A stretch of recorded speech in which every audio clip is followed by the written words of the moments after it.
Blake T. Wild here, and welcome to the Comic Shtick Podcast, the podcast where comics are my shtick. My name is Blake T. Wild, and today, on this week's episode, it's very not comic book based. I was going to do the Savage Dragon episode. I even, down here, have the Savage Dragon Archives issue, giant phone book collection, with the spot where I last was, or where I should, start talking about it from. What am I trying to say? I'm going to follow along with this once I do it, because I'm not doing it this week, as you can tell by the title. Because I figured that the comic discussion would just take a while, and it doesn't really fit in with everything else that I'm talking about this week, because, I'm a guy who makes these episodes of this podcast that not a lot of people listen to. I want them to be very thematic, I want to have the overarching theme is what I do in every single episode.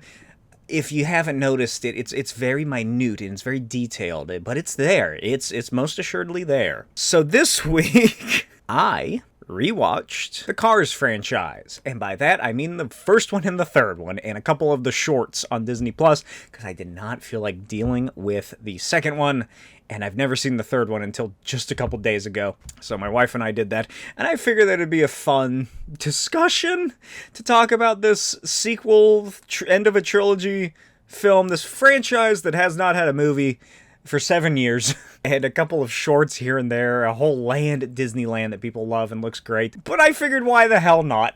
Let's talk about Pixar's Cars franchise, along with a lot of other movie-based sort of media and news and topics. Not a whole lot of comic stuff going on, but yeah, let's just kind of get into this.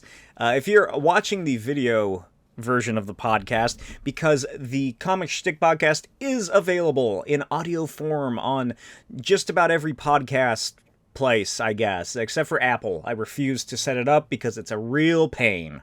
So check it out on Spotify, check it out on Podbean, I don't know, wherever else.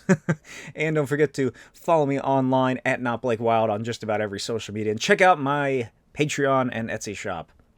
Anyway, if you're watching the video, I am wearing my Gunner's glasses. These are eyeglasses I purchased, which I need to wipe off, from Gunner, the video game glasses guys.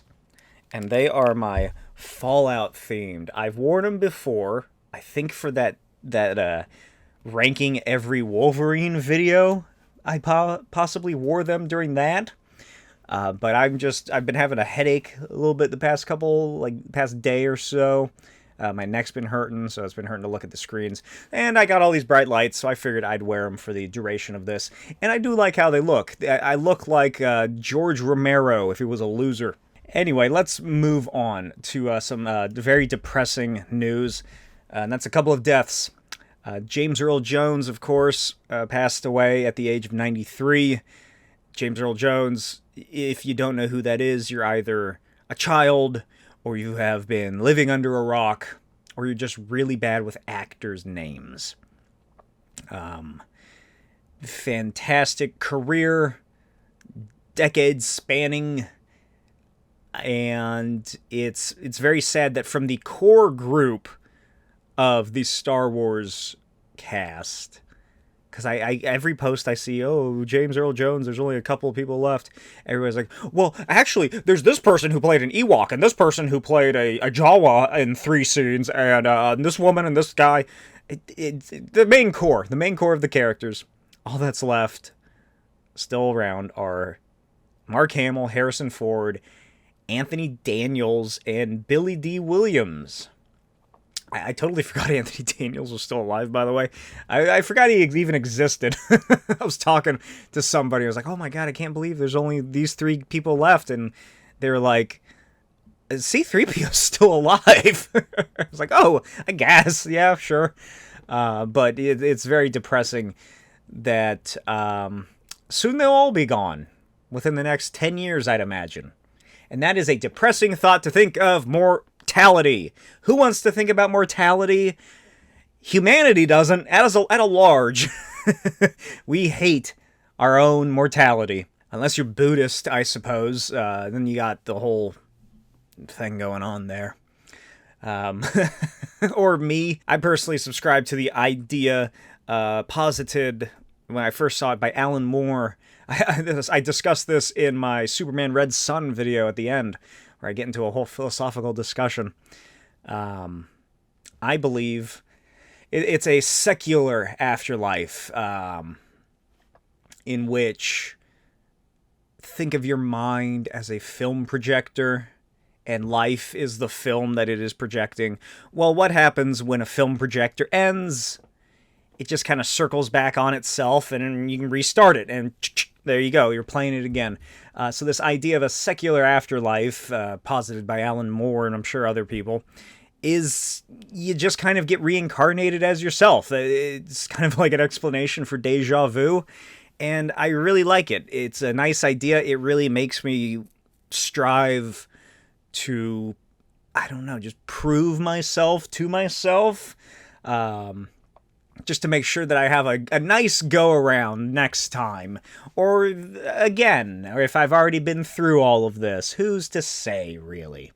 Of course, it is also a secular hell, for, I'd imagine, quite a few people as well. But that also I mean, you can say that about any sort of religious facet or any quality of life. There's going to be bad and horribly, horribly terrible stuff, and, oh, this person has a great one. I don't know what I'm talking about, but John Cassaday also died the same day as James Earl Jones. How is that for a segue, huh? John Cassaday, I'm not sure how he passed away.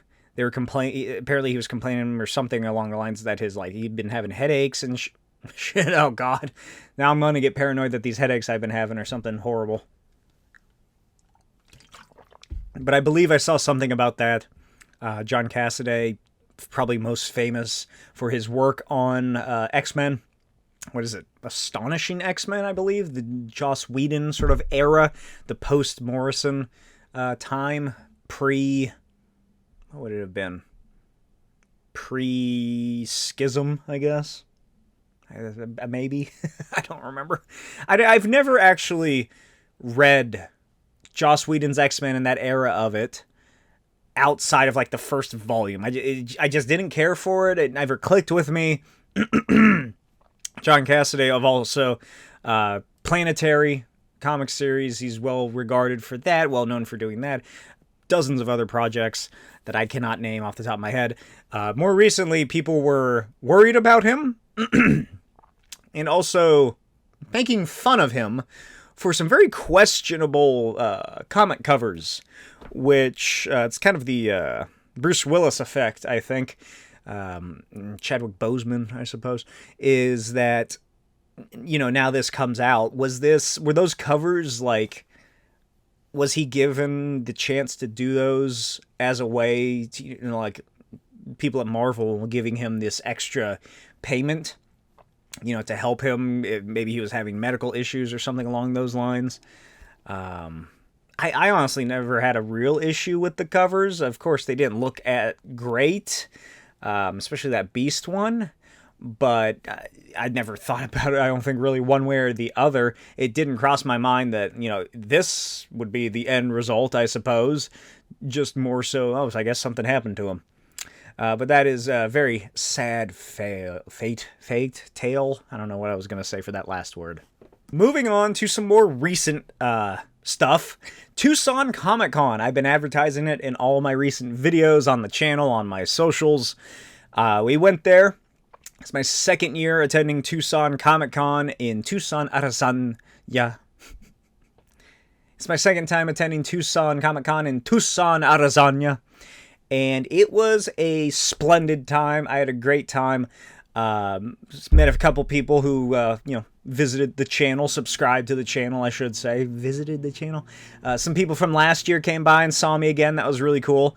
Met dozens and hundreds. I don't know, I just went with dozens. Hundreds of new faces. It was busy. Friday was a bit slow. Makes sense. People are still at work. Started at like 2 p.m. Saturday and Sunday were both packed. According to the people who put on the show, they sold nearly 50% more tickets this year than they did the last year. So it's growing. It's growing quite well. It's a fantastic convention. It's not as big as Phoenix, definitely not as big as San Diego.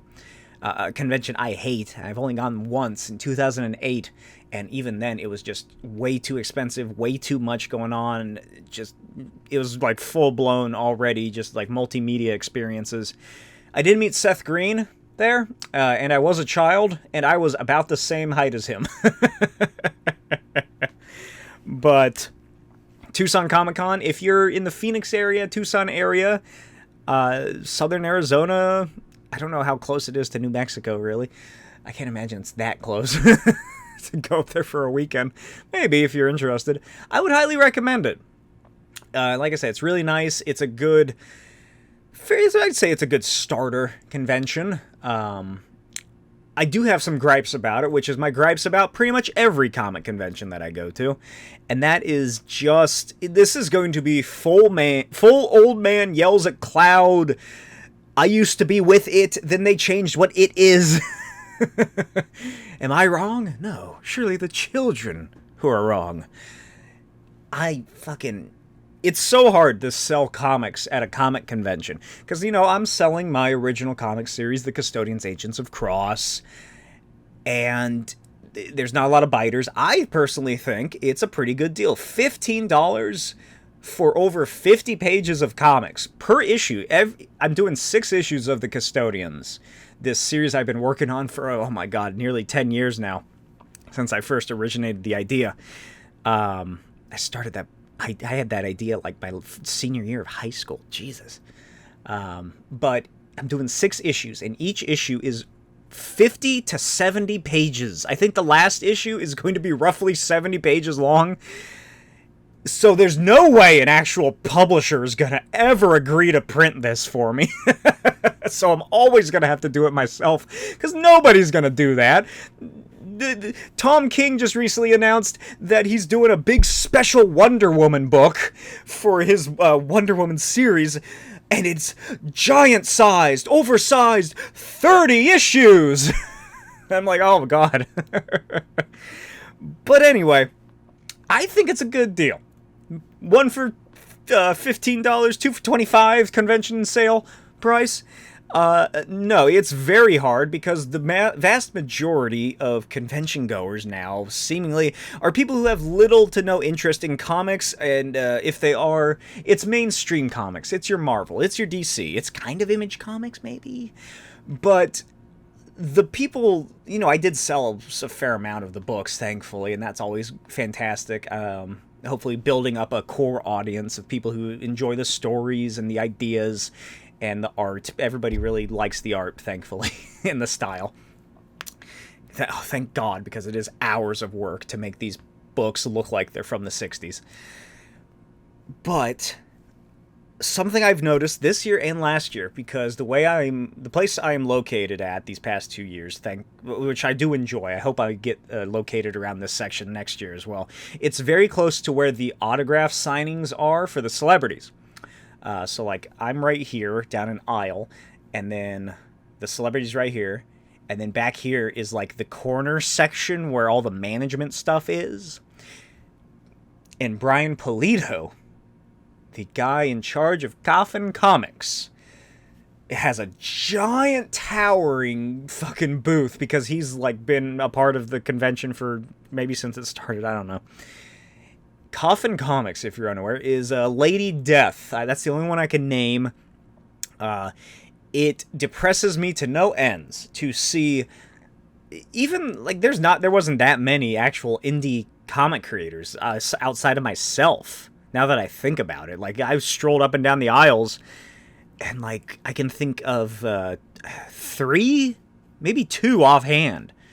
One of them was John Proudstar, star of Reservation Dogs, a show that I love. I bought his comic called Tribal Force. And the others, I didn't get the chance to look at. I can't even remember what they were. It was a very bare-bones setup. It didn't look like they really had anything at the table either. So I was like, oh, I'm not sure what's happening. But everything else, it's all tchotchkes, it's collectibles, it's anime, it's art prints, it's anime pillows, it's mouse pads with giant tits that you can rest your hands between. Those are the money makers at comic conventions. Or if you are selling your original independent comics, then you go the Coffin Comics route, which is sexy, slim women with giant tits wearing skimpy bikinis, plastered on the cover, plastered on the posters, plastered everywhere. Who gives a shit about storytelling when you can look at some fucking skimpy pinup art that you can find on the internet at the keystroke of XXX or Rule 34, I guess. It's depressing. It really is. Because, although I don't know if I would truly want that kind of clientele, because every time I would glance back at the Coffin Comics booth this year and last year, it's always sad-looking middle-aged men, for the most part, who are the primary core audience, who are just lining up to buy these fucking softcore porn books. And, like, occasionally, my favorite part of it is that they'll have their partners, their girlfriends, their wives. I've never seen well, I guess I was gonna say, I've never seen a gay guy go up to a Coffin Comics, but I guess it makes sense. He's probably not their target audience.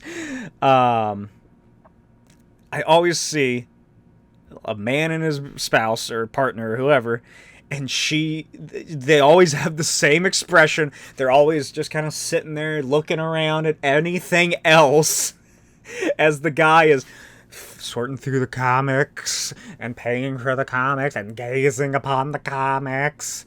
And it's depressing. It really is. As somebody trying to release his own 6-issue independent comic series while working full-time and trying to do this YouTube thing and trying to have a life and being married, so I have all those responsibilities, and it's disheartening, I should say. It really is. But I'm always glad when I get people by the table. Well, I'm ecstatic when people actually buy the comics or the posters. Thankfully, I sold more this year than I did last year, so that's on a good upward trajectory. Maybe one day I'll be just like Brian Pulido. But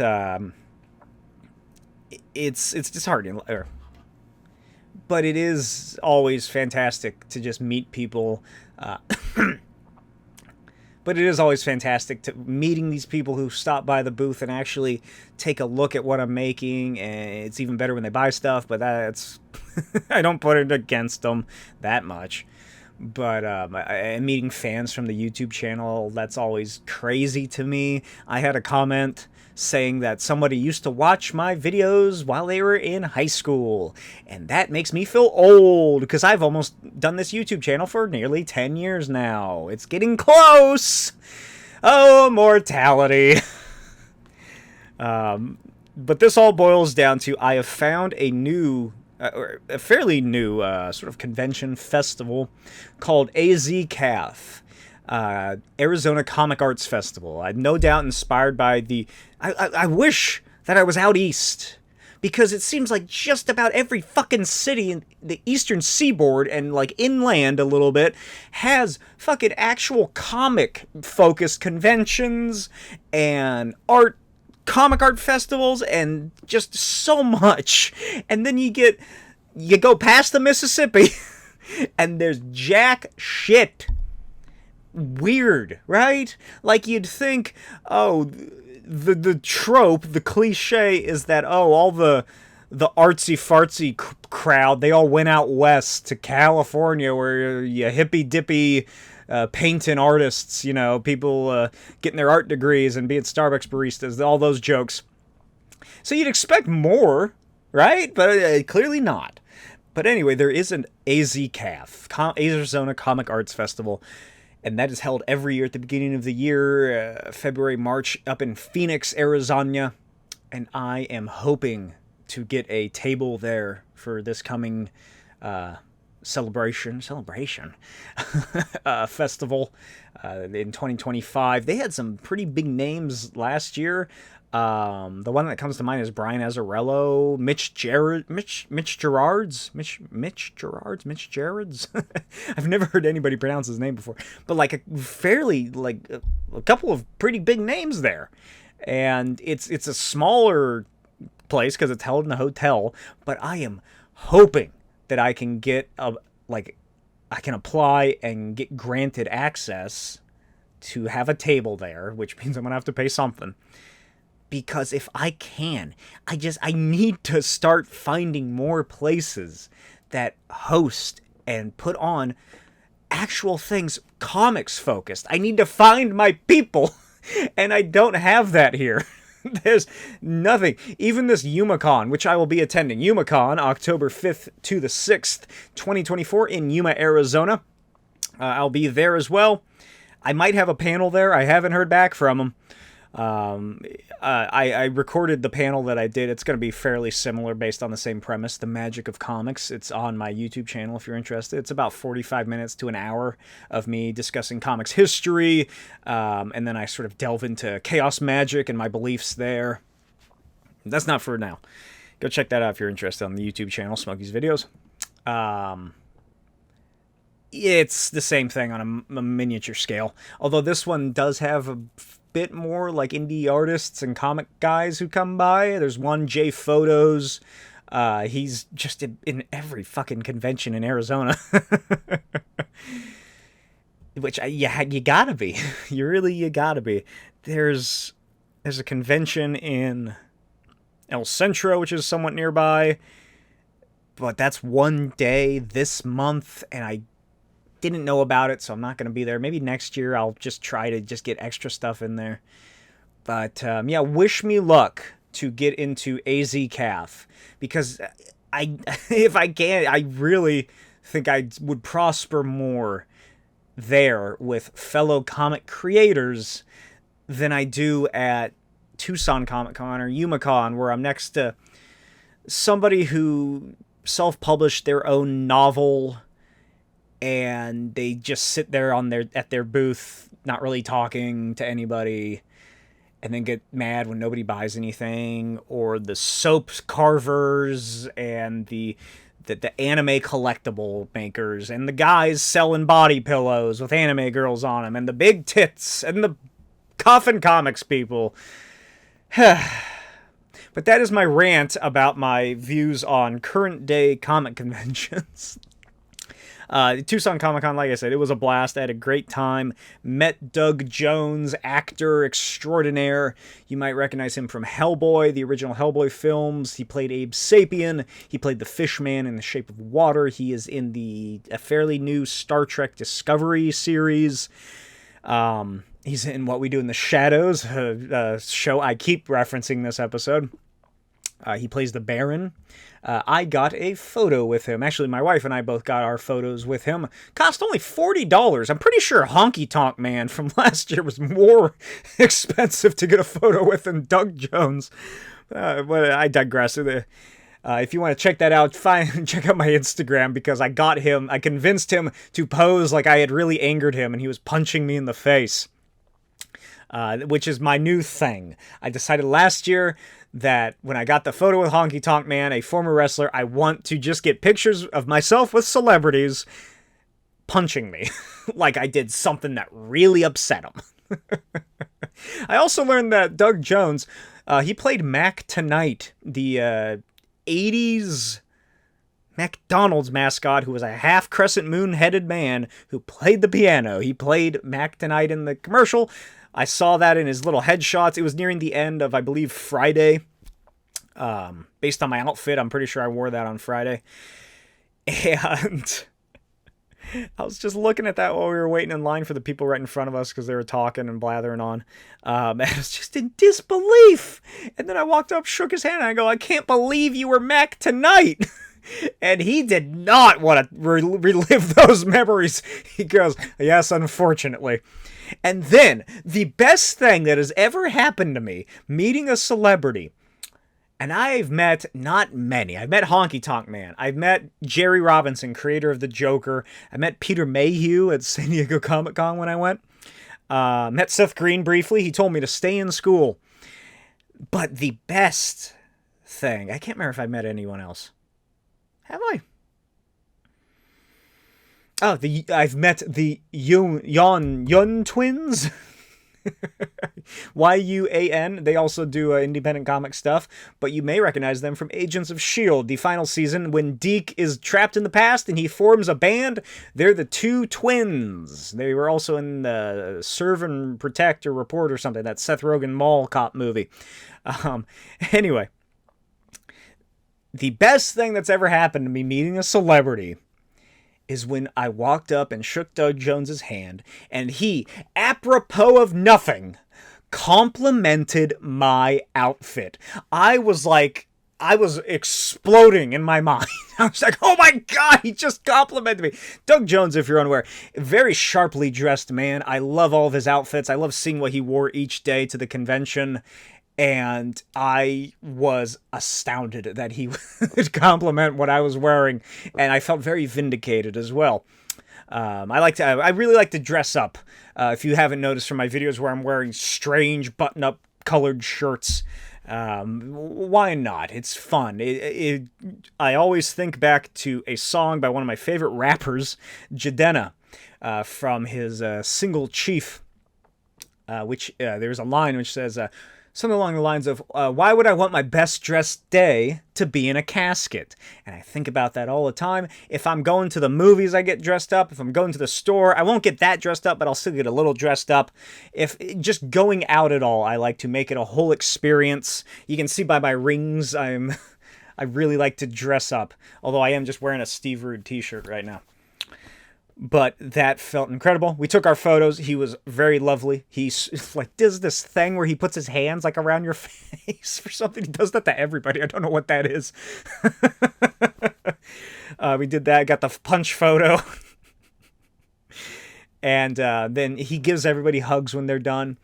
And, of course, earlier I complimented him immediately on his exquisite sense of fashion. I was going to do that anyway. So maybe he read my mind. And then when I was giving him his hug, oh my gosh, his vest was so silky and soft, and I said so, and he goes, oh, I never want this to end.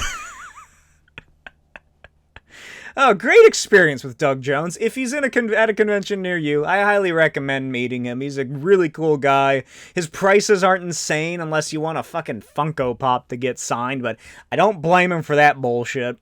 But yeah, really cool guy. His handler was also sharply dressed as well. I really liked his suits and stuff he was wearing. Here's the thing, he was next to John Ratzenberger, the guy who plays Ham, Mac the Truck. He's in every Pixar film. I don't know what that sort of thing is because he was working with both of them, which is odd.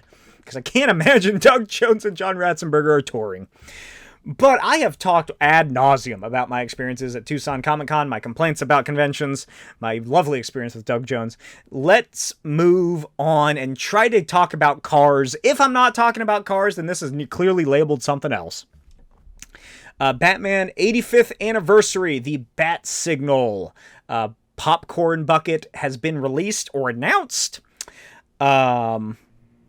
It's for Batman's 85th anniversary. They're re-showing, or they did reshow. I can't remember when this is or when this was.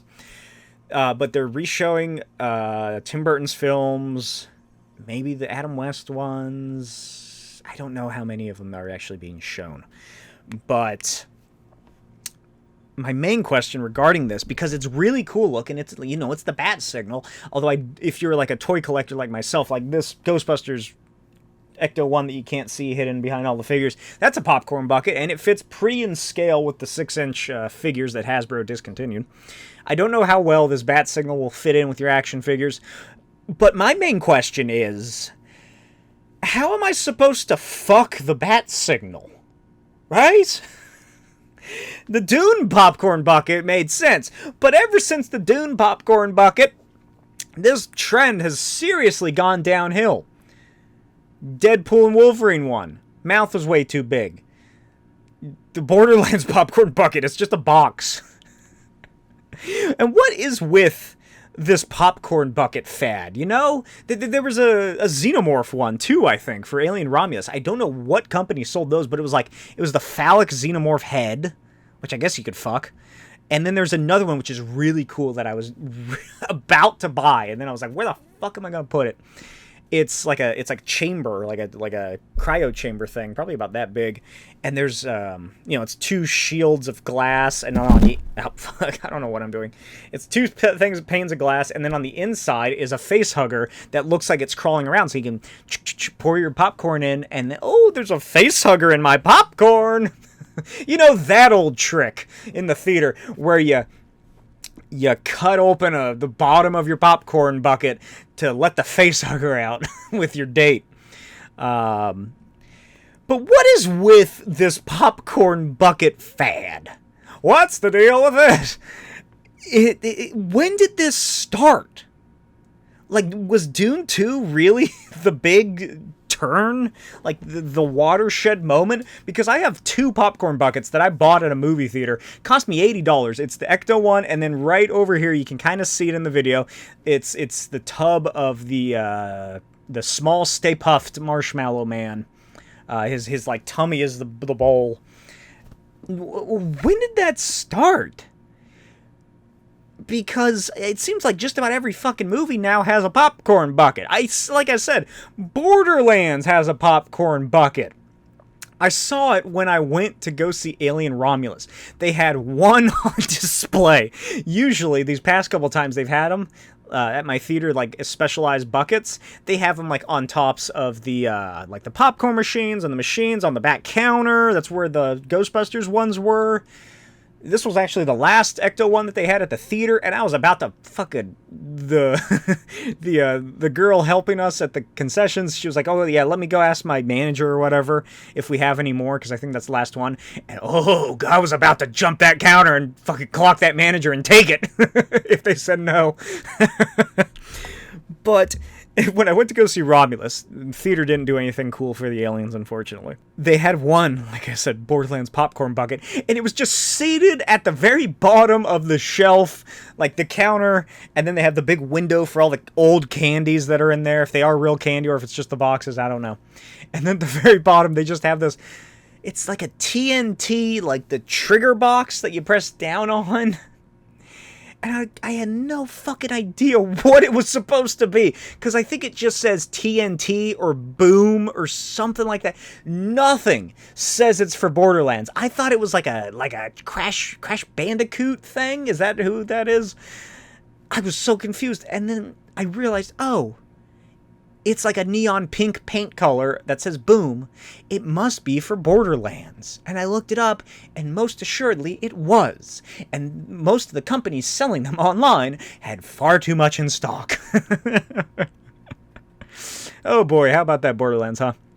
But seriously, in the comments, YouTube or otherwise, wherever you're listening to this on the podcast, if you're able to leave a comment, please review and let me know, 5-star review, let me know what was the first popcorn bucket fad you remember seeing, or like, do you own any popcorn buckets? Because I feel like it used to be posters, right? Like it was posters for the most part. Like I have one right back here behind me, that Kingdom of the Planet of the Apes poster, which I love, and I got from my theater. Like for the years. It was just specialized, special edition posters.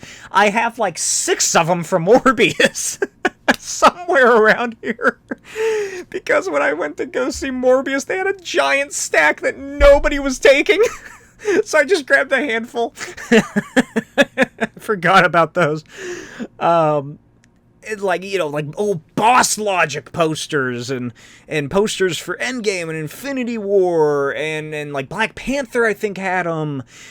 And then maybe it was like movie theater special cups, but I think the cups are like a more evergreen sort of idea, because they still make those.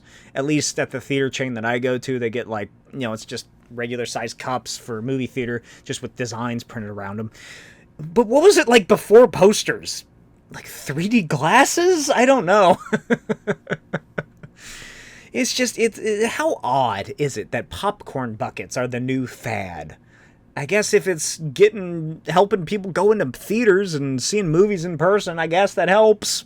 Moving on, speaking of aliens, Alien Earth teaser was released. And I have mixed feelings about this because I like the director, whose name that I cannot recall, and I can't remember what they worked on, but I remember enjoying what they did. Is it the Fargo guy? I think it's the Fargo. It's Noah Hawley, I think. Fargo and Legion. I love Legion. One of my favorite comic book shows. Up there with Agents of S.H.I.E.L.D. He is doing this. Alien Earth. And here... Ow. Just popped the hell out of my thumb. Here is the sort of synopsis for what this show is going to be about. When a mysterious vessel crash lands on Earth, a young woman and a ragtag group of tactical soldiers make a fateful discovery that puts them face to face with the planet's greatest threat. I think this is supposed to take place about 30 to 40 years before Alien, which sets it in the 2060s, 2050s, 2030s, 40s. I don't know why I skipped the 40s. Somewhere around there. It's odd that we're slowly catching up to when the Alien franchise is set, at least the first couple. But I feel like I'm reiterating Sal from Comic Pop and his golden rules for the Aliens franchise, which is never bring the aliens and xenomorphs to Earth. They did it in AVP 1 and 2. But that was more contained, I suppose, because it was the Arctic. So I can only imagine that this is going to be also contained. Maybe it's going to be some sort of weird adaptation of Batman v Aliens, that comic where Batman goes to the South American jungle and fights some xenomorphs in a temple with a bunch of mercenaries. The weird thing is that there is another project on this discussion of this episode that is somewhat similar in tone and sort of story, and we'll get to that in just a little bit. But Alien Earth, it's cool that they're making more alien stuff. I loved Alien Romulus. Check out my review on that last episode. Fantastic movie. Noah Hawley, fantastic showrunner. Great with just weird ideas. So I imagine this is going to get trippy and fucking crazy. And it's going to be like, hopefully they give him free enough reign to where it's like something we've never seen before from the Alien franchise. But I'm apprehensive about it. It's like I said, Sal's golden rule. Don't bring xenomorphs to Earth. Moving on, we got a couple of trailers. One is something that I'd never heard of, but apparently it's a remake, an American remake starring a British actor. Speak No Evil, starring James JACKEDavoy, because he is fucking ripped in this film. I never saw the trailer or anything before. I don't even know when this movie comes out. I just wanted to talk about how fucking ripped James McAvoy is in this movie. That's all I got to say. He looks good. He's jacked. He's James JACKEDavoy. Then we got the Minecraft movie trailer. And ooh boy, are people not that happy with it.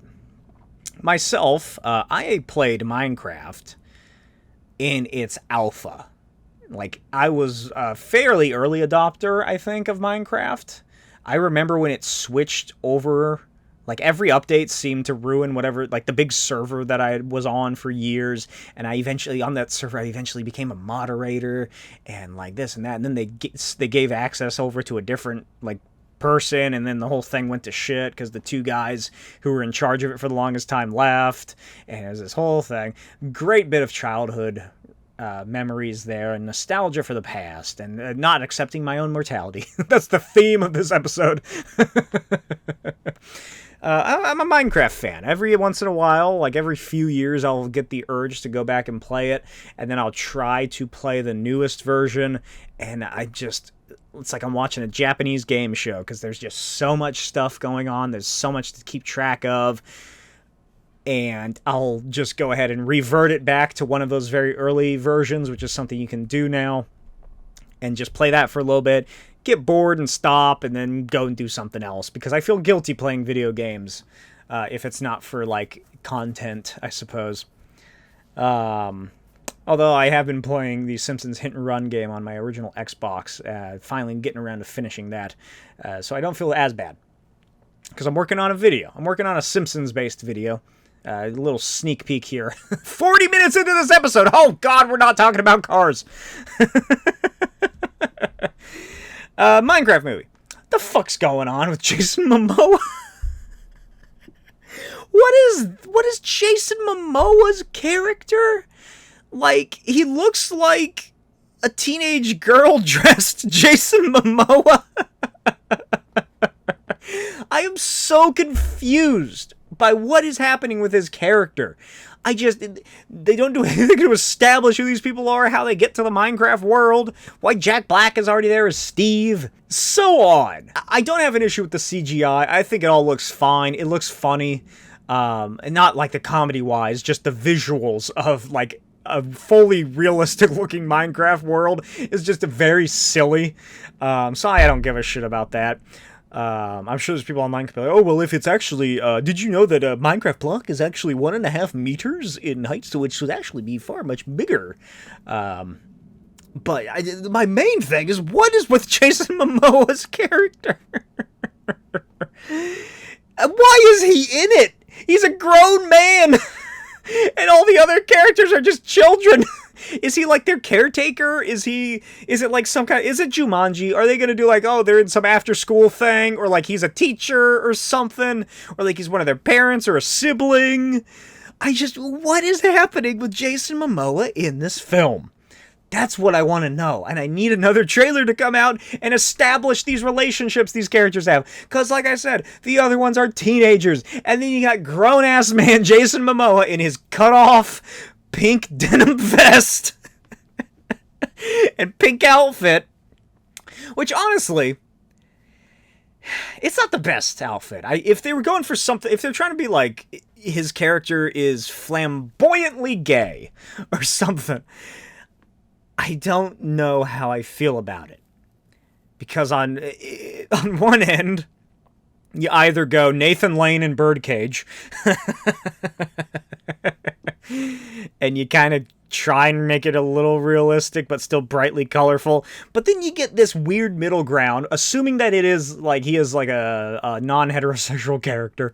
You get this weird middle ground where it's like, okay, well, he's a gay character, but let's just dress him in pink, but still make him look manly, because he's in denim. No one's talking about this enough, and if they are, they're complaining about it. Not me, not this guy, who's got 2 thumbs, some Gunner's Fallout-themed glasses, and wants to know what is up with Jason Momoa in Minecraft. This guy! Okay, moving on to the Apprentice trailer. I said it when it was announced, and I'll say it again now. Everybody wanted Sebastian Stan to play the younger version of a famous blonde man that we all know, but this is not the version we were talking about. We were talking about Luke Skywalker. The trailer looks fantastic. I like the other guy's John Turturro impression.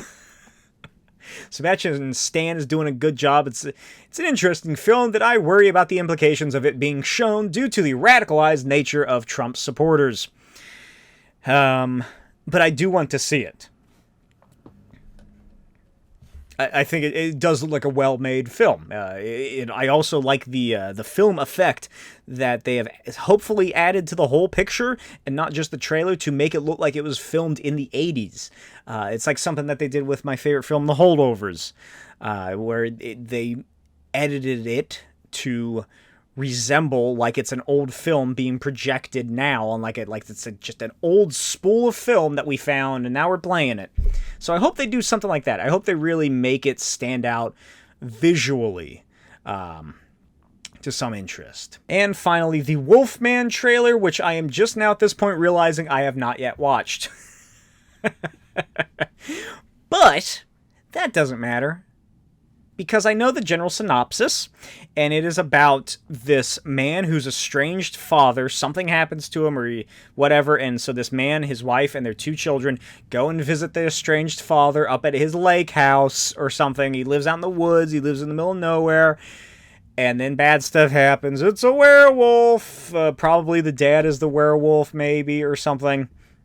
But that's not really what I want to talk about. What I want to talk about is the Dark Universe, the new Dark Universe, which is seemingly this Blumhouse version of it, because looking into this, I discovered that Upgrade, that film that's like Venom, but not, it's about the guy who gets like an AI implant through his body, and it controls him and helps him fight stuff and bad guys. It's directed by the same guy who did Invisible Man, and is also directed Wolfman. So the same director has done those 3 films. Upgrade, Invisible Man, Wolfman.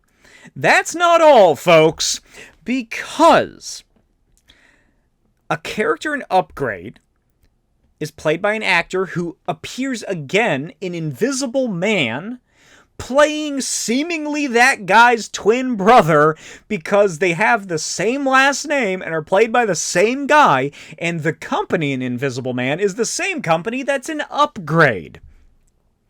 So I can only, it stands to reason only that Invisible Man, Upgrade, and the Wolfman picture take place in this universe.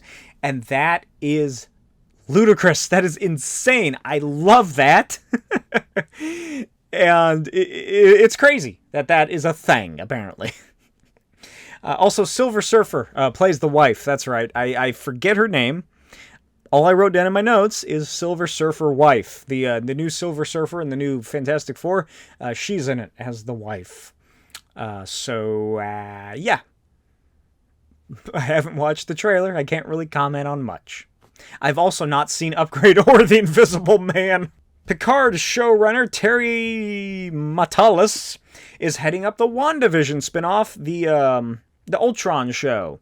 The Vision show starring Ultron, because James Spader is returning to the MCU. And I am so excited. I love Ultron as a character. I have expressed my admiration of that little robot that could many times on the channel. And I loved his iteration, his take on Ultron. He was a very deep and menacing voice. A bit too much Tony Stark, which is the main complaint about the character. But my complaint I have that's bigger than the fact that he's all witty and snarky is the fact that Ultron has lips. I noticed that when I first saw it in the theater. Thought it was weird then, still think it's weird now. Ultron has lips. Nobody's talking about it. Why is nobody talking about the lips? Wonder Man showrunner Andrew Guest shared a picture of him and director-producer Destin Daniel Cretton, who is the... he also... Wait, did he do... what did he do? Shang-Chi. He did Shang-Chi, I believe. And he's also going to be doing another MCU film, possibly. So they're working on... the Wonder Man show. Wonder Man, it's wrapping up its post-production, should hopefully release on Disney Plus sometime in 2026. I can't remember if I heard this properly or if I dreamt it, but I believe Disney is pushing back just how much they are releasing per year. I think maybe like 1 or 2 shows a year is what they're going to be doing starting 2025. But seemingly it's going to release... It's expected to be released in 2026. Wonder Man, I'm very excited for. Ultron, goddamn, why do I keep saying Vision? The Vision show, Vision Quest. I don't know what they're gonna do, because here's the problem. I bring this up every time I bring up the MCU, and I'm gonna keep doing it until probably 2028. Is that none of this matters because of Secret Wars. Secret Wars is coming. The multiverse is ending. The world is getting destroyed as we know it. And seemingly, if my theories are correct, I hope to God they are, that the end of time place, whatever that's called, from Deadpool and Wolverine and Loki, seemingly that might be where they end up in Battle World, because it's already an amalgamation of various places. Or they're just going to create Battle World again. That's coming, hopefully. And that means that the mainstream audience are going to have to come across what we as comics fans have already been knowing for years. And that is the destruction of a universe. If you're a fan of DC Comics, you see that about every, what? It seems like it gets shorter and shorter in duration, don't you think? 5 to 10 years? Marvel, they've only really done it in 2015. One of my favorite events, by the way, is Secret Wars. The new one. But just what are they gonna do in that lead up? Because that's 2027, and they want Wonder Man. Like, when the fuck is Vision gonna come out then? Is Vision gonna air after this happens? Because you can't do that, because they're gonna have a year apart. I feel like that just undermines everything that's gonna happen in Doomsday and Secret Wars. Oh, in between we got a Vision show.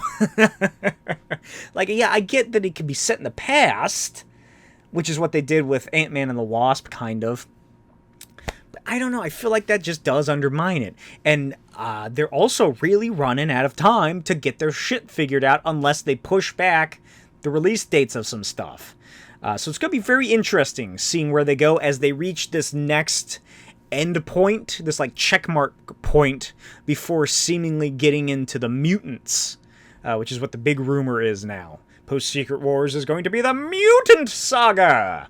Though I think Saga of X might sound better. Moving on, Spider-Man 4, the aforementioned Daniel Destin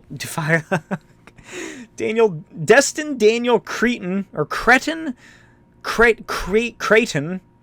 don't know, is apparently in talks to direct Spider-Man 4 at the MCU. Tom Holland and Zendaya are both working on new deals to return to Spider-Man 4, and Chris McKenna and Eric Summers, who wrote the previous 3 Spider-Man films, are returning to write the script.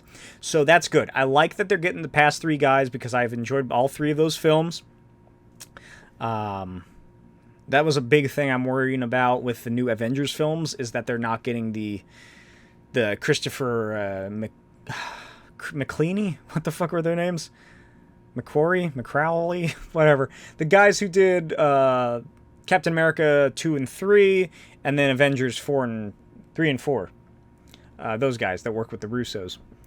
They aren't getting them back for the new Avengers, but it's nice to see that they are returning to getting these writers that we know can do well, do very compelling stories. I don't know how I feel about MJ, Michelle Jones's return. I was hoping that they would not continue that and that they would establish something else. Well, I can't do Liz Allen. Betty Brant, maybe? Betsy Brant? No, wait, they already have her. That's Angourie Rice. Angourie Rice? I don't know how you pronounce her name. They already have her. Fuck. Gwen Stacy. Who else? Felicia Hardy, maybe? Kitty Pryde? What if? Whoa! I'm blowing my own mind here. What if Spider-Man 4 deals with Peter Parker getting his GED or whatever, and then he goes to, what is the college called? Whatever the college is that he goes to. And he meets Kitty Pryde. And, like, that's how you can start working in some more X-Men characters before you start your whole saga of X after Secret Wars, is you have Peter Parker start dating Kitty Pryde like he does in the Ultimate series of comics. That would be pretty cool, because I do like their pairing. It's cute together. I love Kitty Pryde. Who doesn't? She's a really cool character, and I think that would be a really fun way, because Kitty Pryde is already an audience surrogate character. At least she was when she was invented. So this way, you can introduce her to the audience. Maybe, you do the classic thing, well, oh, she's just a pretty cute girl in his class. And then halfway through the film, you realize she's a mutant and she can phase through shit. And then, once you start doing the X-Men stuff, you already have Kitty Pryde there. Maybe Kitty Pryde she's not a part of the X-Men yet. The X-Men aren't a thing. The mutants aren't really a thing, except for like Kamala Khan and that guy in prison in the Black Widow movie. So then, you can still have Kitty Pryde be that audience surrogate once you start doing more mutant stuff. Marvel, why are you not hiring me to plan out the MCU? Come on. I can do it. I really haven't guessed anything correct now that I think about it. But, moving on, the one thing that I think that I did guess correctly and theorize correctly, which pains me in no end to say, is that Knull is in Venom 3. I believe, many episodes ago that I was discussing Venom. Maybe it was in the episode where I watched all of the Venomverse movies before Morbius. Maybe it was that. But I was talking about Venom 3 and what they could possibly do, and I started talking about how they can bring in Knull and, like, whatever they can do about this. So I don't know if it's true because I just can't be bothered to go back and check.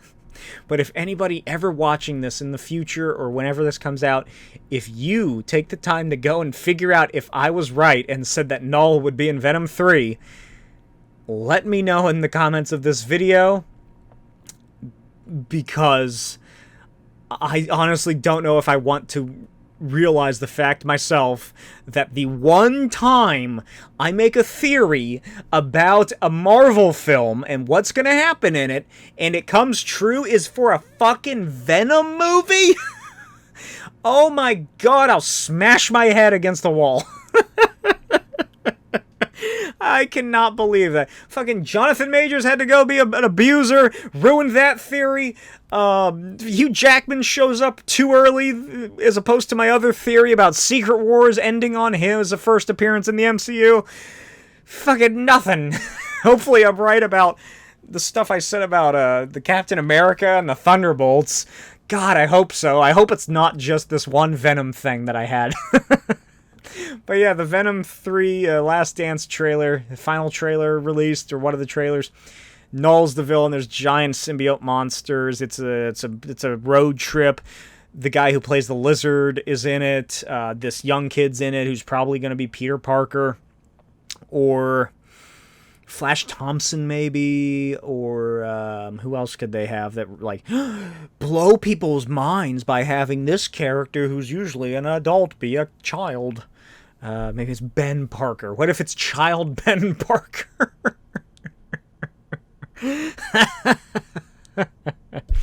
Oh god, what is going to happen in this movie? This movie also has Chiwetel Ejiofor in it for some reason, who played Baron Mordo in the MCU, and when the trailer came out, people were like, oh my god, is Baron Mordo in the Venom universe now? Okay, moving on. We have some minor information about Batman Part 2 from the New Toll Film Magazine, whatever that means. Matt Reeves apparently is excited about a new antagonist. I got this from Twitter. Wish I remembered the account. It's probably discussing film. So there's going to be a new antagonist. That's not surprising. It begins 1 week after Penguin's conclusion. Penguin show starts next week at the time of this recording. Also, Agatha Harkness, the show, starts as well. That's odd that those are both starting the same week. And the Batman Part 2 is going to tie into the events and consequences of what happens in the Penguin TV show.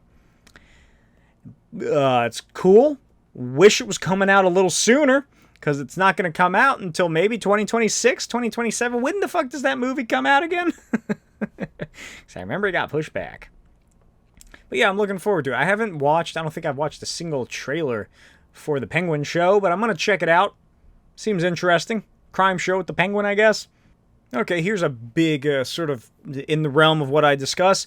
Jurassic World Rebirth had a teaser release, and that's the first time it's been announced. I feel like I've been talking about this just about every episode.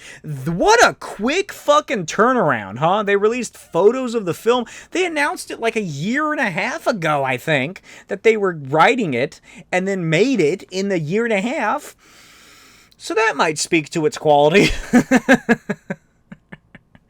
But it comes out next summer, and this is directly from the description of that video. 3 years after the Jurassic World trilogy concluded, with each film surpassing $1 billion at the global box office, the enduring Jurassic series evolves into an ingenious new direction with Jurassic World Rebirth. Who is that for? Why does that included in your promotional teaser trailer? Why are you bragging in the description like this? It reads like a stockholder's message. And then they continue anchored. That like a nice little industry term, I feel, that you don't see most. It's just a weird description because it continues to list all the actors, and then in the third paragraph is where it finally gets into the synopsis of what's happening, which, you know, is usually what is in the description of a movie trailer. Anchored by iconic action superstar Scarlett Johansson, breakthrough talent Jonathan Bailey, and two-time Oscar winner Mahershala Ali. Because guess what? Blade was announced in 2019. Mahershala Ali has made an entire Jurassic Park film in like a year, and they still haven't had Blade. This action-packed new chapter sees an intrepid team racing to secure DNA samples from the three most colossal creatures across the land, sea, and air. Also starring acclaimed international stars Rupert Friend and Manuel Garcia Rufio. The film is directed by dynamic visualist Gareth Edwards, Rogue One, a Star Wars story, from a script by original Jurassic Park screenwriter David Koepp. I've talked about him ad nauseum as well. He's written quite a fair share of good films. He did the original Spider-Man Sam Raimi films. But will he succeed when put to the test of this horribly rushed product? Doesn't seem like a great plot synopsis. Like I said, this is what I was referring to earlier when I was talking about the Alien movie. And like a similar sort of thing. 5 years after the events of Jurassic World Dominion, the planet's ecology has proven largely inhospitable to dinosaurs. Those remaining exist in isolated equatorial environments with climates resembling the one in which they once thrived. The three most colossal creatures within that tropical biosphere hold the key to a drug that will bring miraculous life-saving benefits to mankind.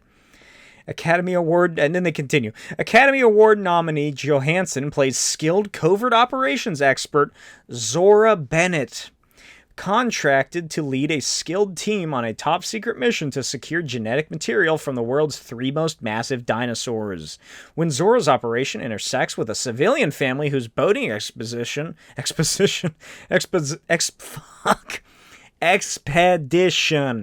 was capsized by marauding aquatic dinosaurs, they all find themselves stranded on an island where they come face to face with a sinister. I didn't copy the whole description. What does it say? A sinister what? I didn't copy it all. I missed something.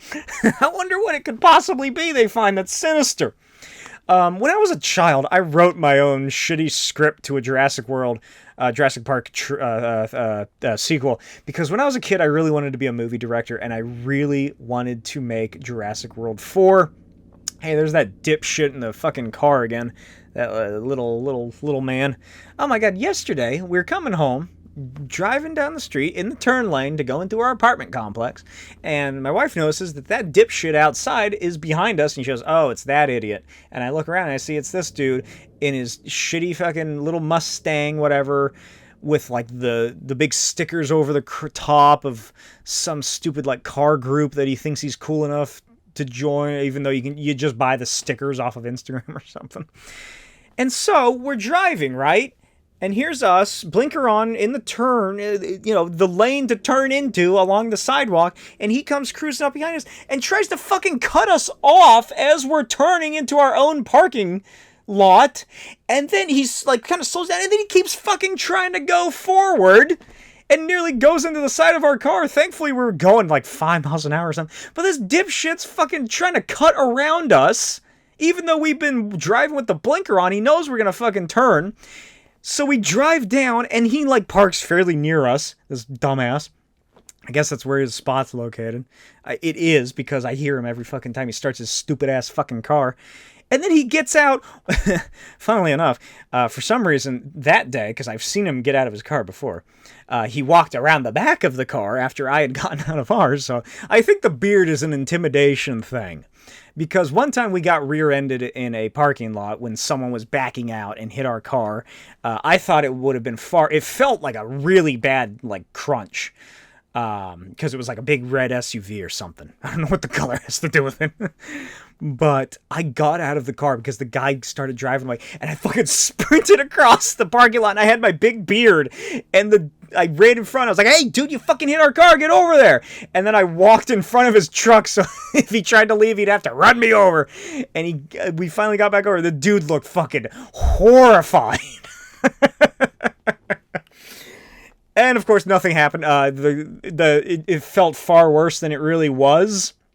And I got into my very protective state and very mad and saw that this guy was trying to run away, which is why I sprinted after his fucking car like the T-1000. Anyway, I get out and I'm unloading some stuff from the back seat and boxes. And then I watched this little string bean of a fucking dude with this shitty little scraggly, high school looking mustache get out of his little car.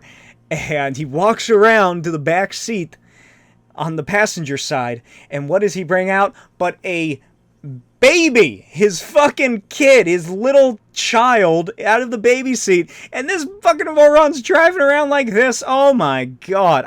That kid is gonna be deaf. Because they blast that fucking car. And every time I see his woman, partner, whatever, I don't know if they're married. I didn't get a look at her, any rings, but I can't imagine somebody like that. Although maybe it was like some sort of shotgun wedding. I don't know. Every time I've seen her in person, she like walks quietly behind him carrying the baby. Like when he's walking out to his car, she looks so miserable. And I can't help but imagine. Here's my little apartment center gossip for you. Oh, she must regret her decisions. How the fuck did I start talking about that? I was talking about something. I was talking about Jurassic World Rebirth, and then that dipshit started his car, and now I've completely lost my train of thought. And we're already at an hour, 7 minutes in. So I'm going to end this on a high note. I don't know what I'm going to title this episode, because it's not about cars. Unless it is, I'll continue going about cars. Who cares? Who cares? Because it's not going to take me that long, right? Wallace and Gromit Vengeance Most Fowl trailer was released. I love Wallace and Gromit. Obsessed with it when I was younger. I adore it. One of my favorite franchises. I had a bunch of the toys from Curse of the Were-Rabbit. I remade the little Wallace and Gromit neighborhood on my coffee table as a kid. I'm very excited. And now let's get into Cars. So, I rewatched Cars, like I said, over the past couple days. And it's a surprise. It holds up very well. Like I said, I watched Cars 1 and Cars 3 because I did not want to deal with whatever the second one is. Cars 2, I guess, is just what it's called. Mater's a super spy. And, oh my gosh, does Cars 1 seriously hold up as a film? It is such a touching, inspirational, dare I say, emotional film. Like, there's just, I can't remember the last time I watched it. It's been several years, because I think the last time I watched it was with my wife when we were dating. And it's just such a great movie. Cars 1 is, fun fact, the first film I saw twice in theaters, because I had missed all the credit stuff, because we just got up and left when the movie ended. And I learned about it online afterward, and I needed to go back and see it. And I was in love with that franchise. I had all the play sets for Radiator Springs. I made my own on the aforementioned coffee table. Made like a little diorama of like the main street with like Mater's thing. I was obsessed with playing the game. If you've never played the Cars video game, released on like PlayStation 2, probably Xbox, GameCube, what a blast of a video game that was, especially somebody like me who was an odd child, who loved behind-the-scenes stuff and actually looking at what went into making a film and looking at like how they designed Radiator Springs and the behind-the-scenes documentaries and the audio commentary. I loved everything about it because I loved that 50s architecture and that music, the music that plays. It's coming to think of it, Cars might have been very influential on me as a person, which is funny because I hate the automobile. But just the 50s, the neon looks beautiful in this film still, nearly 20 years old already. It still looks fantastic. And the video game, getting to experience Radiator Springs and look at everything from a different point of view that wasn't just the camera of the film, and experience it myself. And then, like I said, I remade Mater's like tow truck yard, because they never did that with the toys. And like I loved it so much. I collected all of the Cars action figures, like the little die-cast ones are like this big. I have boxes of those somewhere, because I like even after like growing up and like stopping collecting like Star Wars toys and stuff, I'd still occasionally grab some Cars figures because they just seem to make them. Like, they never fucking stop making them for some reason. I don't know why. It was an evergreen property, because they just kept fucking doing it. And they were just so much fun. I barely opened a lot of them at the end, but like, oh my gosh, this movie just really wanted to make me go find those things, the play sets and whatnot. And I wish I had my house of my own that I could display all this stuff that I loved as a child, like a true man who makes YouTube videos. But it really just reinvigorated that nostalgia for me, that time when I didn't have to fear my own mortality. Let's wrap it back into that theme of this episode. And it was just such a fun movie right from the get-go. Obviously, John Lasseter is Bravo. He's a Bravo guy. But ignoring that, is a lovely film. I loved it. I highly recommend going and rewatching it if you haven't in a while, or watching it for the first time. Because right from the beginning of Cars, talk about like just pitch perfect way to get your audience invigorated. Because it begins with Lightning McQueen's monologue against black screen, and it's speed. Wow, speed. I am speed. I can't remember what else it is. Wow, oh hey there. Hey, I'm a KACHOW. I'm trying to do an Owen Wilson, but I can't remember what he sounds like. Something like that. It starts with that, and then it has hard cuts to boom, just the whipping past the camera of the NASCARs, and then it cuts back to black, and then cuts to that, boom, boom, boom, boom, and then you get just this huge swell of this poppy music song. I don't remember what the song is, but it's just full of energy and life, and you're seeing the stadium full of cars that are celebrating this NASCAR event. You're seeing the RVs in the middle, the whipping past NASCARs, the screaming, cheering fans. Just from the get-go, it's just full of life and energy. And then just that whole beginning until the end of the race. And it's an expertly crafted film, I think. I loved it. I had such a great time rewatching it, because then it goes into, it's the whole three-way tie and this and that. And then he ends up in Radiator Springs, and the movie is ground to a halt, but in the most perfect way possible. And it's such a touching film, seeing, Lightning McQueen, who my wife and I theorized is roughly in his mid to late 20s at this time, which makes Cars 3 even funnier, because they act like he's an old man, but he's just like in his late 30s maybe. It's fantastic to see. And then, you get the story with Doc Hudson, which is just so touching and emotional. It's a far more emotional film than I truly remember. I watched it tons of times as a child, but as a kid, I'm not really interested in that. And then as I grew up, I just kind of stopped watching it for the most part, until probably several years ago when I rewatched it with my wife. But there's so much care and effort put into it, and I loved it. Cars was a huge part of my childhood in the aughts, and I just think it's a really great film.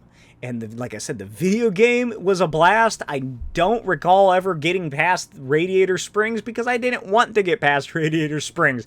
I just would play that at nauseum, just hours. I would play, just driving around different places, going and just looping around doing stuff, and trying to do missions and races and failing horribly because I'm a child. I actually went and downloaded legally a ROM for the GameCube version of the game on my computer, and I really want to replay it, But like I said earlier, I feel guilty playing video games if they're not for some sort of video series, so I don't know if I'll ever get around to it. I got a lot of these old games on here now. Hey, if you're still watching at this point or still listening, let me know if you want to see me do a playthrough of the Cars video game. A video game which I believe is surprisingly good.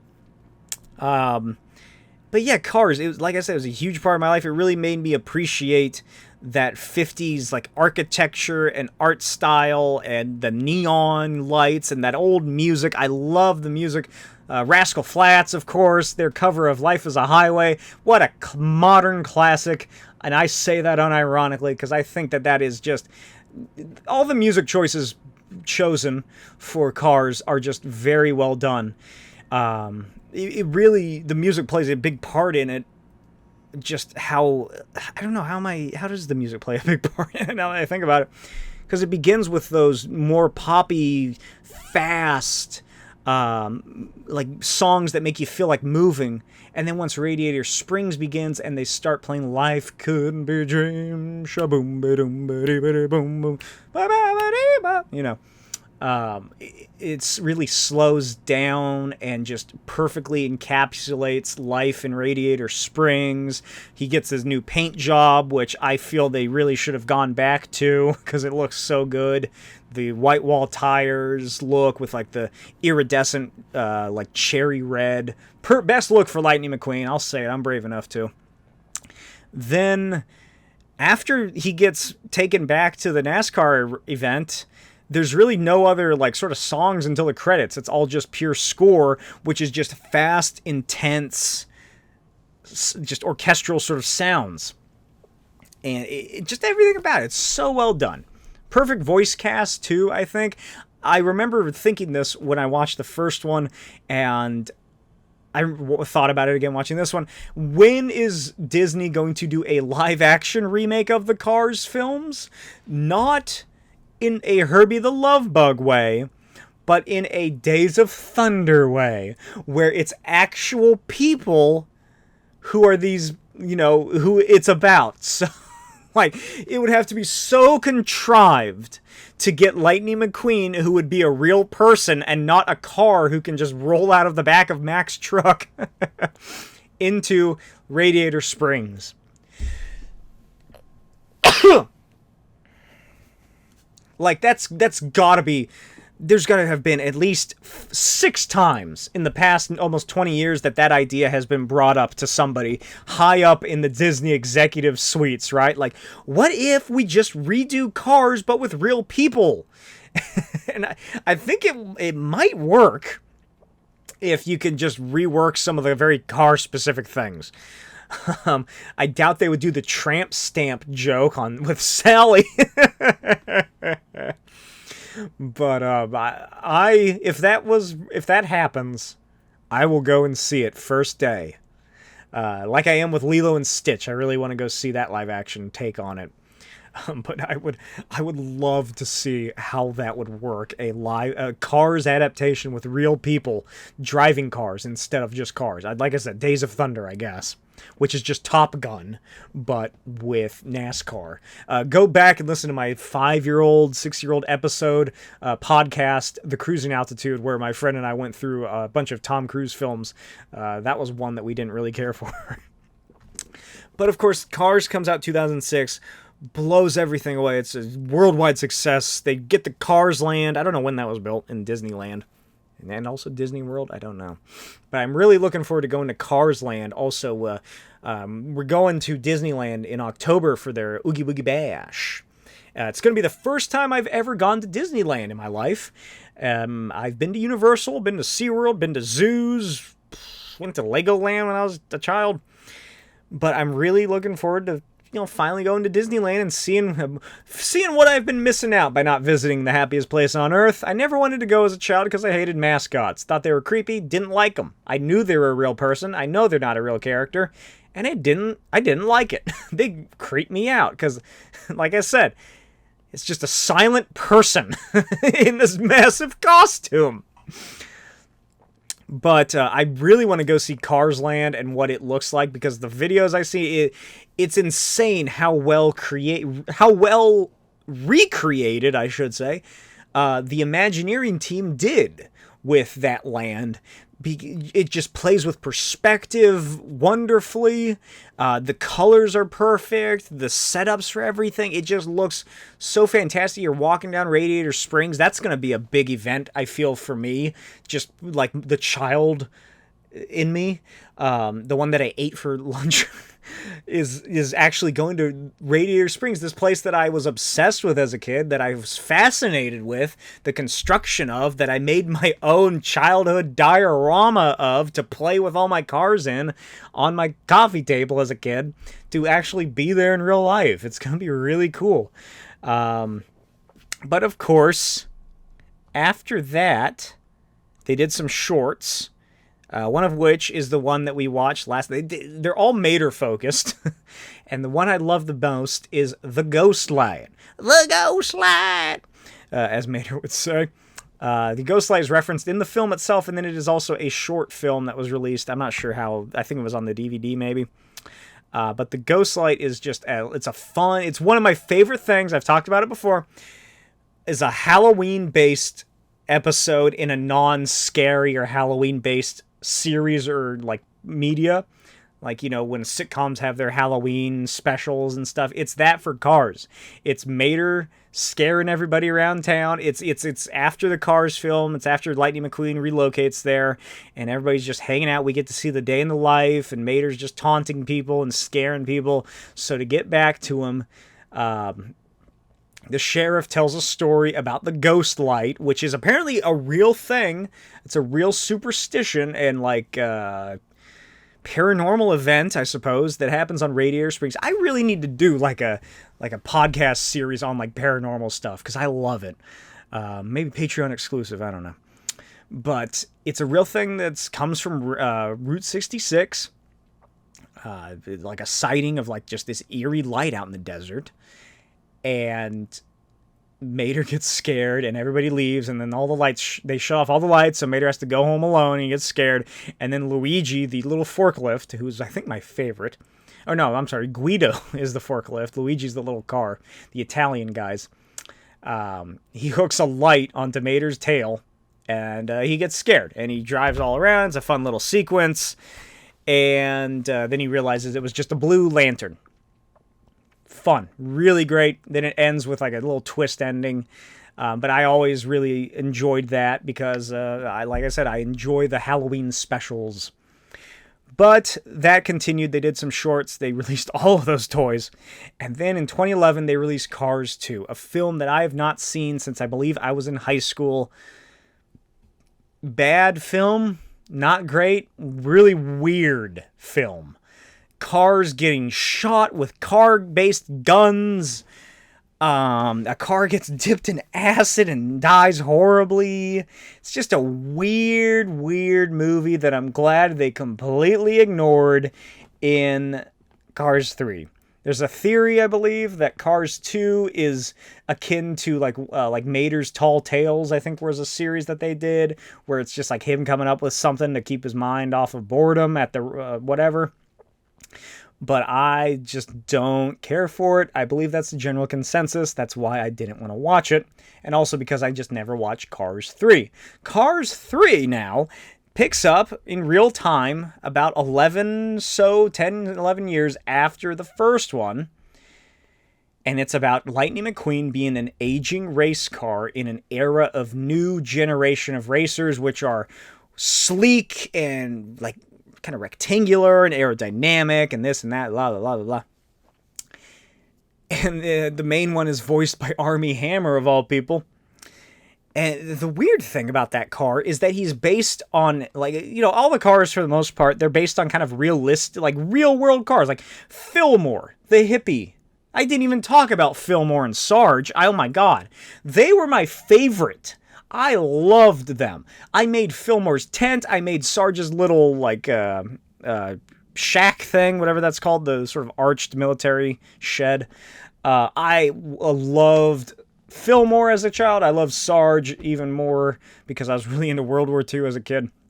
But they were truly my favorite. But Fillmore, VW Bug. Sarge is a Willys Jeep. Mac is a Peterbilt. It even says so on his fucking face.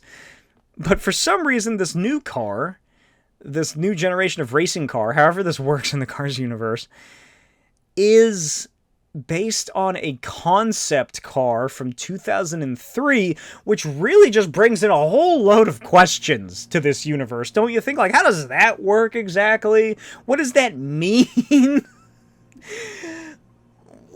I can't wrap my mind around what that could what the implications are that this guy is based on our real world concept car. Like, does that mean anything, or am I just looking too far into it?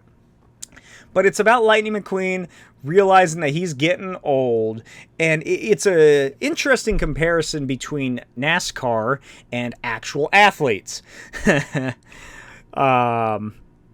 that, you know, they usually retire once they get to their 30s. Their bodies are wearing down from whatever they're going through. I'm thinking of football in particular.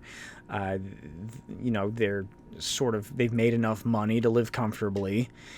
And then they retire when they turn 40 or something. So it's combining these two aspects of sports. If you can call NASCAR a sport. Hey, if cheerleading's not a sport, I don't think driving in a circle is a sport. But I digress. And so they're playing with this, and there's a really... Nathan Fillion's in it, and there's this really touching scene where the Rust-Ease vans, who are like the sponsors for Lightning McQueen, they come by, and we see a little final bit of them, and they're just good guys all around. I like the two brothers. Oh, I also forgot Lightning McQueen's horrible crash. You remember the scene where in the trailer it seemed like Lightning McQueen was going to die? Just about. It's a really gnarly crash. He gets fucked up in this film. It's insane how much they... Like, even worse than, I think, the King from the first film. He gets demolished. And so he gets just brutalized. He gets injured. He has to retire for a brief period to recuperate, and then when he gets back, the Rust-Ease guys reveal to him that they sold the company to this other guy, Nathan Fillion, because it's really nice and sweet. Like, you know, Lightning McQueen has been with them from the beginning. They gave him his big break. He paid for it in spades, I believe is the saying. And they, you know, I really like the scene between them because, like, we're finally being able to give you, like, the career and the life that, you know, you should have had, but we just haven't been able to afford it because we're not that rich of a business. And it's just massive new building, Rust-Ease Racing training center or something like that. And there's this beautifully well done memorial to Doc Hudson, and that really got me. The scenes with Doc Hudson in this film really touched me more than I expected them to. I was crying during this movie. I was tearing up. I cry fairly easily. I'm very empathetic, I suppose, especially when I'm watching a movie. I cry super easily. I cry at just about every movie I watch, but there's just something about seeing the memorial, and then there's scenes that we didn't see from the original films that were like unused voice lines and like flashbacks with Lightning and Doc. Like, there's one where they're goofing around in the garage and being buddies, and then later Lightning McQueen leaves and he goes to find Doc Hudson's old coach, which leads me to ask the question, how fucking old is this guy? Which I suppose they could have been the same age. But probably about 80 or something, I don't know. And so he gets him to coach him, and there's a scene where they're just talking about like how Lightning... Here's a great way to wrap up this episode, to bring it all full circle. Lightning McQueen is afraid of his own mortality. That's the true theme of this episode. It's not the cars, it's mortality. But he's afraid of, like, you know, turning out like Doc. He says it explicitly. That, you know, after Doc got into his crash, he couldn't keep racing, and to Lightning McQueen's eyes, his life fell apart. He had nothing to live for, really. He left Thomasville, Missouri, or wherever he's from, Mississippi, Louisiana, I can't remember what, some eastern, southern state, because this takes place in Florida for the most part. Very little from the Radiator Springs crew in this film, I should point out. But he continues, and like, you know, he's saying stuff like this, like Doc wasn't the same. He didn't have anything to like truly live for. He didn't feel like his life was worth it. Blah blah blah, stuff like that. He's feeling bad for himself. He's worried what's going to happen to him when he has to retire because race. Oh, sorry, I bumped my microphone. Because racing's all that he knows and all that he can do, and now he's just gonna have to like hawk mud flaps and other merchandise and tchotchkes and whatnot. Gonna have to go to comic conventions. But then the coach, who is named Smokey, something I very much enjoyed, he shows him Lightning, his garage, where he said, yeah, you know, you're pretty much right. You know, like Doc kind of we had a falling out. He stopped talking to a lot of people. He kind of just became reclusive until he up and left and headed out west and got his doctoral degree or something. And then not until about 10, 11 years ago did he start sending me these, and he opens the door, and it's just such a touching moment where Doc has been cataloging like a proud father to his son newspaper clippings and articles and like photos and announcements all about Lightning McQueen, and sometimes it's about Lightning and Doc, and occasionally there's like one or two about the Hudson Hornet returning, but it's mostly Lightning McQueen.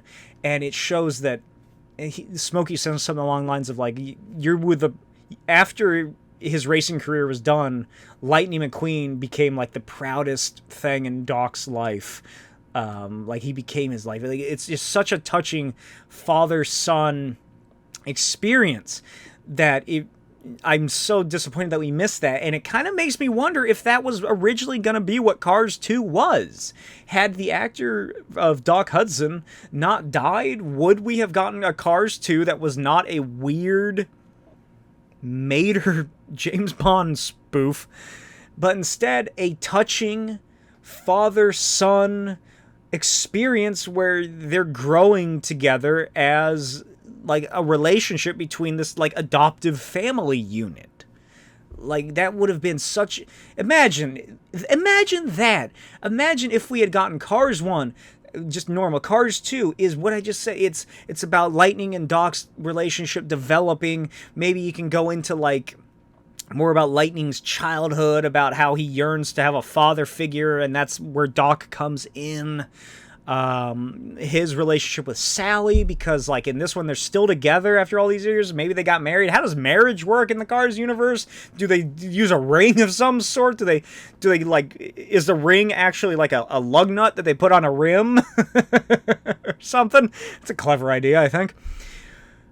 And it's about them. It's more of a personal story. It's more of a character-driven story. And then we get 6 years later Cars 3, which would be the same as Cars 3 that was released.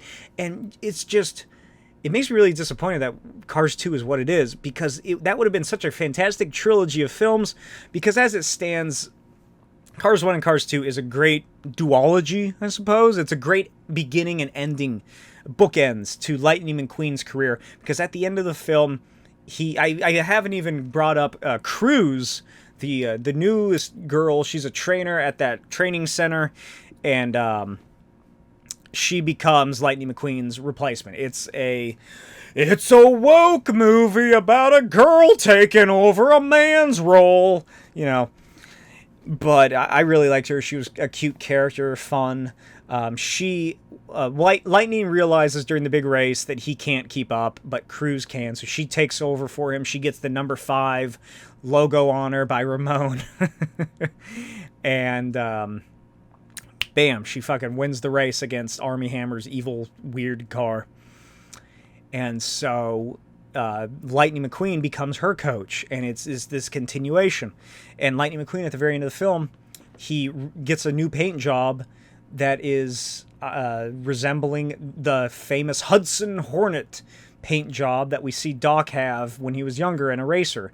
But it's like the fabulous Lightning McQueen instead, but it's to remember him by.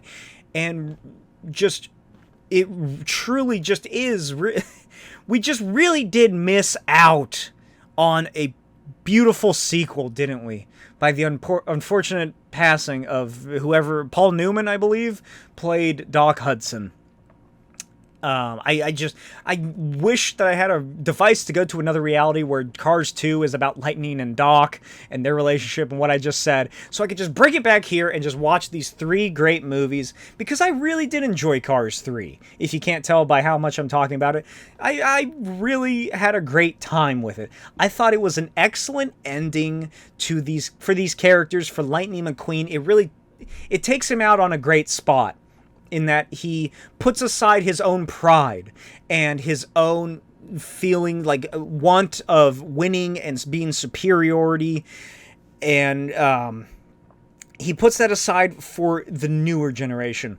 I'm surprised they didn't have somebody make a Cars related joke about a man who plants a tree does not do so for the shade it'll create for him, but the shade it'll create for future generations. Something like that, but Cars themed. Because that's really what it is. It's a beautiful passing of the torch for a new generation of, crews for her, who is far more likable than most of the other newer racers in this film. It's very much a, look how disrespectful the new generation is. But at the same time, it's very touching.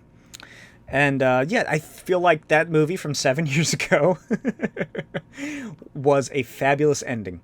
And then, when I was getting ready for this episode, I saw on the Wikipedia page, in December 2023...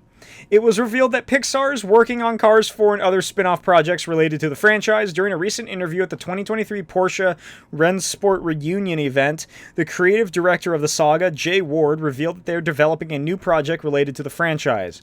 Quote, "There are more Cars things brewing. I can't say much more yet. Cars has got a life that will keep going. I'm working on some real fun projects right now that you'll see in a couple of years. It takes us a while to make them." So there's more Cars.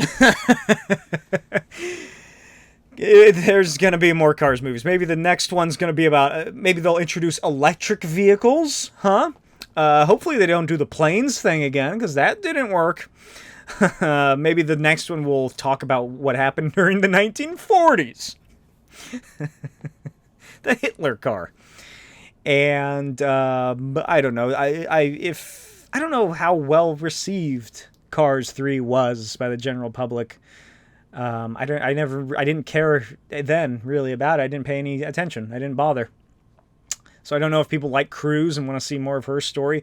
I personally don't. Not because I don't like the character, I do, but because I feel like they should. I feel like they should move away from this cast. I don't know, what can they do? Because if they move away, then they really have to create something memorable and a really good story to move away from the core cast of Radiator Springs. But if they don't, then do they just risk retreading old ground and just making a mediocre product? It really is a Rosemary's Car baby.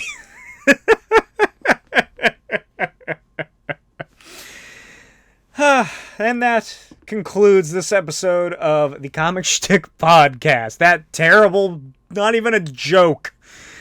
I hope you enjoyed this episode. Let me know what you thought of it in the comments below. What are your thoughts on the popcorn buckets, on Alien Earth and the breaking of the Golden Rule, the Minecraft movie, The Apprentice, the Wolfman cinematic universe? What else did we talk about? We talked about Wonder Woman. We talked about Spider-Man 4. What are your feelings on Spider-Man 4? We talked about Venom 3. Again, if you go back and find out if I was right about Knull being in Venom 3, let me know.